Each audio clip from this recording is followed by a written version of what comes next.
Qualification avec surprise en Belgique, commençons par la Q1, où nous avons déjà eu une grande surprise avec Lewis Hamilton éliminé.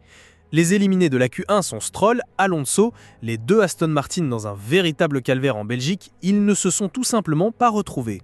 Et il faut se rappeler qu'Aston Martin, c'est l'ancienne Force India, non? Force India marchait très bien en Belgique. Curieux, non? Force India était vraiment performante. Bien sûr, c'était d'autres personnes, un autre directeur d'équipe, une autre ambiance, mais on avait donc une Force India performante. Aston Martin, par contre, va très mal. Antonelli est aussi éliminé en Q1. Oui, Antonelli est clairement en difficulté ce week-end, incapable de faire de bonnes performances, des tours faibles. La Mercedes en général ne semble pas exceptionnelle, mais Antonelli n'arrive vraiment pas à livrer.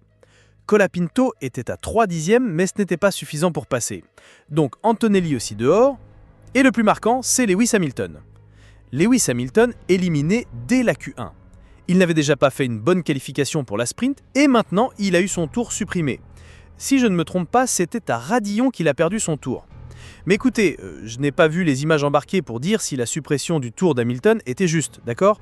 Car sur l'image externe, j'ai eu l'impression qu'il n'y avait qu'un pneu hors piste, ce qui serait encore valable. Je ne sais pas s'il avait les 4 roues en dehors de la piste. Difficile à dire pour Hamilton. On pose la question, mais ils ont tout un système pour surveiller les limites de piste, donc Hamilton a très probablement dépassé avec les 4 roues. Il commet rarement ce genre d'erreur, même si ça peut arriver. Malgré tout, Lewis Hamilton souffre beaucoup avec les mises à jour de la Ferrari, se plaignant de l'arrière. On voit que la mise à jour ne lui convient pas du tout. Ce n'est pas bon. Leclerc, lui, est content, il trouve ça bien, mais pas Hamilton. La situation chez Ferrari n'est pas bonne pour le septuple champion. Dans Q2, nous avons également eu une session très intéressante. Bortoleto, par exemple, a bien profité du tour supprimé de Hamilton, ce qui lui a permis d'accéder à la Q2 et de se qualifier pour la Q3. Et parmi les éliminés de la Q2, nous avons eu Carlos Sainz, ce qui m'a vraiment un peu surpris. Je m'attendais à une performance un peu plus forte de la part de Carlos Sainz, surtout après hier et aujourd'hui lors de la course sprint. Gasly, ce n'est pas vraiment une surprise avec Alpine, Berman et Ocon non plus, ce n'est pas surprenant. Mais un dont nous devons parler ici, c'est Hülkenberg. Hülkenberg qui partira 14e. C'est un pilote que j'apprécie beaucoup, je l'ai déjà dit plusieurs fois ici sur la chaîne. J'aime bien Hülkenberg, je le trouve bon, rapide, mais Bortoleto, dans la comparaison directe en qualification, a déjà réussi à faire aussi bien que Hülkenberg, voire à le devancer maintenant dans cette comparaison directe. Et cela est très important. Bortoleto est peut-être le rookie, le pilote débutant qui s'adapte le mieux, qui progresse le plus rapidement cette saison. Et Hülkenberg est un bon point de comparaison.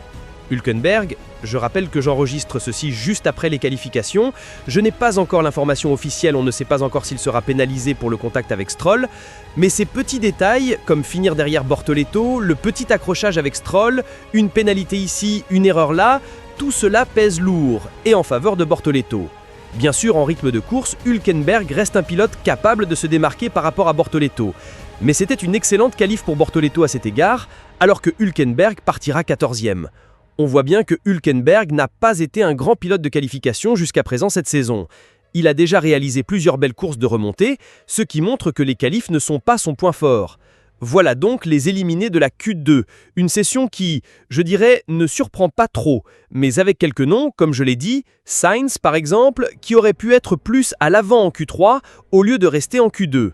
La Q3 a été très animée, nous avons eu une belle lutte pour la pole et nous allons donc commencer par parler de certains pilotes qui méritent vraiment des félicitations, comme par exemple Bortoleto qui partira 10e, Lawson et Hajar avec leur Racing Bulls également très performants, nous avons aussi Tsunoda qui accède à la Q3, regardez ça, à 71 millième du premier.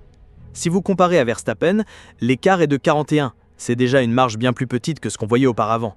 Et c'est curieux car Spa-Francorchamps étant une piste très longue, cette marge aurait dû être plus grande. Et puis nous avons Russell en 6e position et Albon en 5e. Nous avons donc entre la 15e et la 8e place un groupe très intéressant qui pourrait offrir une belle bataille demain lors du Grand Prix. C'est très intéressant. Je dois mentionner aussi que Charles Leclerc a réalisé un très bon tour avec sa Ferrari. À 31 millième du premier, mais compte tenu des circonstances chez Ferrari, oui, c'était un excellent tour. Je dirais même que c'était mieux qu'attendu pour Leclerc. Donc félicitations à lui aussi qui a obtenu un bon résultat. Maintenant, Max Verstappen a perdu au moins 2 dixièmes à cause d'une erreur dans son dernier tour à la source. Il a perdu un bon dixième par rapport à son propre temps, mais étant donné qu'il était en pneu neuf, il allait encore améliorer ce chrono. Il a perdu au moins 2 dixièmes là. Il aurait pu se battre, peut-être, pour une 2e place, mais il a fait une erreur. Et cette erreur lui a coûté la 3e position. Donc la possibilité pour lui de faire ce qu'il a fait lors du sprint est considérablement réduite. Verstappen ne devrait pas réussir un départ suffisamment bon pour se battre dès le début pour la première place et terminer la ligne droite de Camel en tête. Cela semble très peu probable, à moins qu'il dépasse Leclerc dès le départ et qu'il parvienne à passer les deux McLaren dans la ligne droite. Mais cela semble difficile. Et Red Bull a changé l'aileron de Verstappen. Il a un peu plus de charge aérodynamique maintenant. Il perd moins dans le deuxième secteur face au McLaren. Mais il n'a pas cet avantage dans les deux autres secteurs.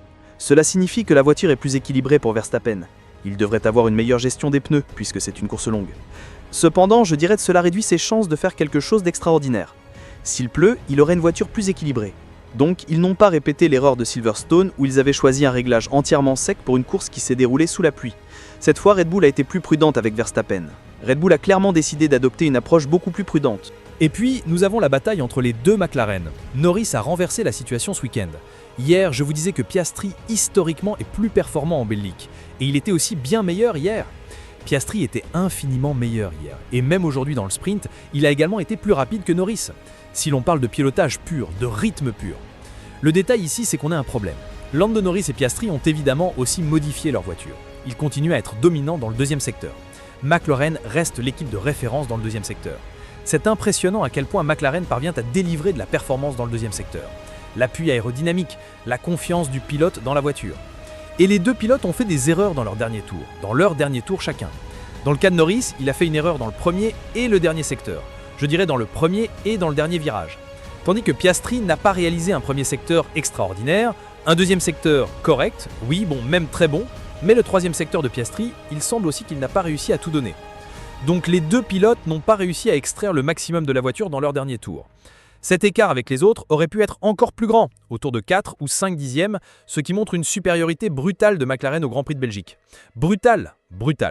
McLaren ne perd cette victoire que s'il y a une tragédie, si les deux voitures se percutent, si elles cassent, ou s'il y a par exemple, en toute fin de course, une stratégie ou une voiture de sécurité qui ruine leur course, quelque chose comme ça.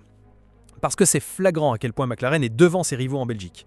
Apparemment, leur mise à jour a mieux fonctionné que celle de leurs concurrents. Bien sûr, beaucoup de choses peuvent encore se passer, mais à première vue, McLaren est archi favori. Donc, Lando Norris a décroché une excellente pole position. Très belle pole pour Lando Norris, il a fait un superbe tour, a livré le résultat nécessaire pour essayer de continuer dans cette série de victoires qu'il a contre son coéquipier Oscar Piastri. Maintenant, voyons l'aspect mental de Piastri, n'est-ce pas? On dit souvent que Piastri est froid, que Norris est plus émotionnel, etc. Est-ce que les rôles sont en train de s'inverser cette saison? À suivre. N'oubliez pas de laisser un like si vous avez aimé cette vidéo, de commenter votre avis sur tout ce qui se passe au GP de Belgique et abonnez-vous pour m'aider à continuer à produire des vidéos comme celle-ci.